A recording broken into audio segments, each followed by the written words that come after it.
नमस्कार बंधुरा ঐশীর মার রান্নাঘরে আপনাদের সবাইকে স্বাগত। আজ আপনাদের সঙ্গে শেয়ার করব একদম ঝরঝরে বাসন্তী পোলাওয়ের রেসিপি কয়েকটা টিপস সহ। চলুন তাহলে রেসিপিটি দেখে নেওয়া যাক। প্রথমে একটা বাটি করে মেপে 2 বাটি চাল একটা বড় বাটির মধ্যে নিয়ে নিচ্ছি। এখানে যে কোনো একটা বাটি বা কাপে করে অবশ্যই চালটাকে কিন্তু মেপে নিতে হবে, এতে জলের পরিমাণটা বুঝতে সুবিধা হবে। গোবিন্দভোগ চাল ব্যবহার করেছি, আপনারা চাইলে বাসমতি চালও ব্যবহার করতে পারেন। একই প্রসেসে করতে হবে। প্রথমে চালটাকে ভালো করে হালকা হাতে ধুয়ে নেব। চাল কিন্তু একদম চেপে ধোবেন না, মানে এইভাবে ধোয়ার সময় হাত দিয়ে চাপবেন না, তাহলে চালের দানাগুলো ভেঙে যেতে পারে। যতক্ষণ না চালটা পরিষ্কার হয়ে ধোয়া হচ্ছে ততক্ষণ আমি ধুয়ে নিচ্ছি। এরপর একটা ছাঁকনির ওপর চালটাকে এভাবে রেখে দিতে হবে, যাতে এক্সট্রা জলটা চাল থেকে ঝরে যায়। আর এইভাবে 15 মিনিট রেখে দিলেই চাল থেকে জলটা ঝরে গিয়ে কিন্তু চালটা ঝুরঝুরে হয়ে যাবে। আমি এখন আপনাদের 15 থেকে 20 মিনিট পর দেখাচ্ছি। দেখুন আমি ছাঁকনির উপর রেখে দেওয়াতেই এরকম চালটা খুব সুন্দর ঝুরঝুরে হয়ে গেছে। এবার আমি বাটির মধ্যে চালটাকে নিয়ে নিচ্ছি।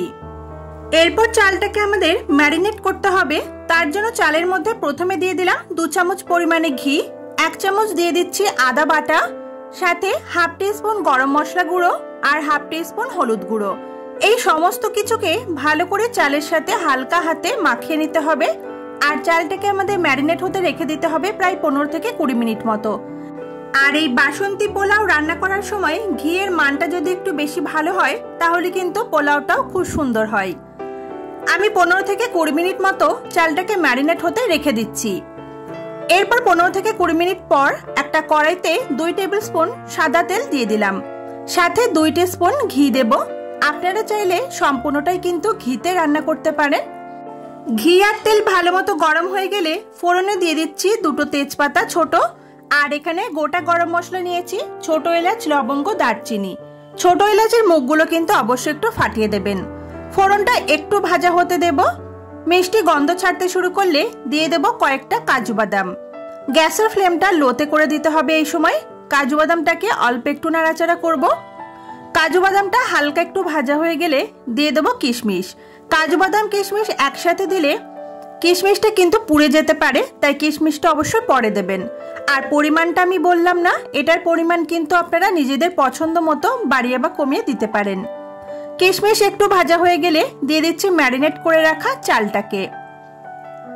চালটা দেওয়ার পর গ্যাসের ফ্লেমটা মিডিয়ামেই থাকবে। চালটাকে একটু ভালো করে ভাজা ভাজা করতে হবে। এই চালটা যত সুন্দরভাবে আপনারা ভাজবেন এই পোলাওটাও কিন্তু তত ভালো ঝুরঝুরে হবে। একদম ঝরঝরে পোলাও তৈরি করার জন্য কয়েকটা টিপস কিন্তু অবশ্যই ফলো করবেন, যেগুলো আমি রেসিপির মধ্যে বলে দিচ্ছি। প্রথমত চালটা বাটি করে মেপে নেবেন, যাতে জলের পরিমাণটা বুঝতে সুবিধা হয়। দ্বিতীয়ত চালটা কিন্তু খুব ভালো করে ভাজা গুরুত্বপূর্ণ। আমি একটু কাছ থেকে দেখিয়ে দিচ্ছি।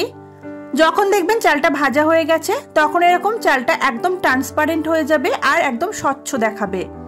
সেই মতো করে চালটাকে ভালো করে ভাজার পর এখানে দিয়ে দেবো আমি গরম জল। যে বাটি করে চাল মেপে নিয়েছিলাম ওই বাটিরই 4 বাটি জল আমি এখানে ব্যবহার করলাম। 2 বাটি চাল আমি ব্যবহার করেছি, তাই জলটা দিলাম 4 বাটি। আপনারা চালের পরিমাণটা বুঝে জলের পরিমাণটাও কিন্তু বাড়িয়ে বা কমিয়ে নেবেন। 1 বাটি চালের জন্য 2 বাটি জল। এরপর আমি এর মধ্যে দিলাম স্বাদ অনুযায়ী লবণ আর 4টে চেরা কাঁচা লঙ্কা।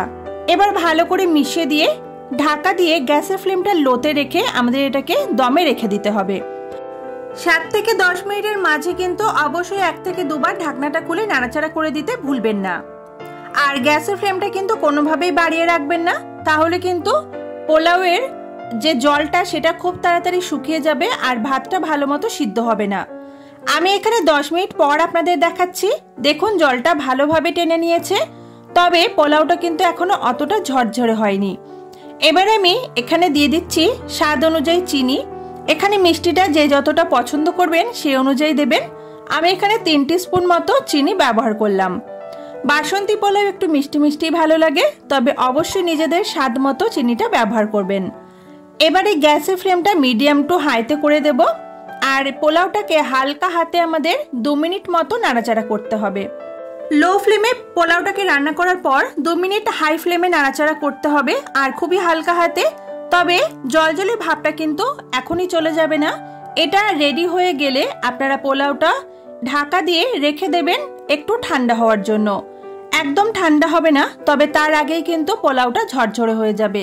এরকম আঠালো বা ঝরঝরে কিন্তু থাকবে না। চালটাও কিন্তু খুব ভালো মতো সিদ্ধ হয়ে গেছে। এবার আমি গ্যাসের ফ্লেমটা বন্ধ করে দিয়ে ওপর থেকে 1 টিস্পুন ঘি দিয়ে দিলাম আর ঢাকা দিয়ে দেব, যাতে ঘিয়ের ফ্লেভারটা পোলাওয়ের মধ্যে চলে আসে। আমি প্রায় 15 থেকে 20 মিনিট পর এখন আপনাদের পোলাওটা দেখাচ্ছি। দেখুন একটু ঠান্ডা হওয়ার পর পোলাওটা কত সুন্দর ঝরঝরে হয়ে গেছে। একদম একটার গায়ে একটা লেগে নেই চালের দানাগুলো, দেখুন। আশা করছি আপনারা দেখেই বুঝতে পারছেন। তাহলে আজকের এই টিপস সহ অবশ্যই কিন্তু বাড়িতে পোলাও রান্না করতে পারেন। আশা করছি আপনাদের পোলাও একদম ঝরঝরে হবে। পোলাওটাকে সার্ভ করার জন্য আমি একটা বাটি নিয়ে নিয়েছি, যে কোনো বাটি আপনারা নিতে পারেন। প্রথমে কয়েকটা কাজু বাদাম আর লঙ্কা রেখে তার উপর থেকে পোলাওটা দিয়ে দিলাম আর হালকা হাতে এইভাবে একটু চেপে চেপে দিতে হবে, একদম আলগা থাকলে কিন্তু হবে না। প্রথমে একটু চেপে চেপে লেয়ার করে করে এইভাবে পোলাওটাকে বাটির মধ্যে সেট করে নেব। পুরো বাটিটা এরকম ভাবে করা হয়ে গেলে যে থালায় বা যে পাত্রে আপনারা এটাকে সার্ভ করবেন সেটাকে এইভাবে উপর করে দিয়ে বাটিটাকে উল্টে দেবেন। আর এইভাবে যদি হাতে সময় থাকে কিছুক্ষণ রেখে দিতে পারেন, তাহলে খুবই সহজে হবে। আমি এখনই আপনাদেরকে এটাকে সার্ভ করে দেখিয়ে দিলাম। দেখুন কত সহজেই পোলাওটা খুব সুন্দরভাবে সার্ভ করা গেল। এই পোলাওটা আপনারা যে কোনো পছন্দ মতো রেসিপির সাথে পরিবেশন করতে পারেন। আমি এখানে চিকেনের সাথে পরিবেশন করেছি। যে কোনো নিরামিষ দিন হলে আপনারা আলুর দম কিংবা ফুলকপির রোস্ট অথবা যে কোনো পনিরের তরকারির সাথেও কিন্তু পরিবেশন করতে পারেন। তাহলে রেসিপিটি কেমন লাগলো কমেন্ট করে জানাতে ভুলবেন না। ভালো লাগলে প্লিজ আমার চ্যানেলটিকে সাবস্ক্রাইব করে নিন। দেখা হবে আপনাদের সঙ্গে আবার পরের দিন নতুন কোনো রেসিপি নিয়ে। সবাই খুব ভালো থাকবেন, সুস্থ থাকবেন। আজকের মতো টাটা।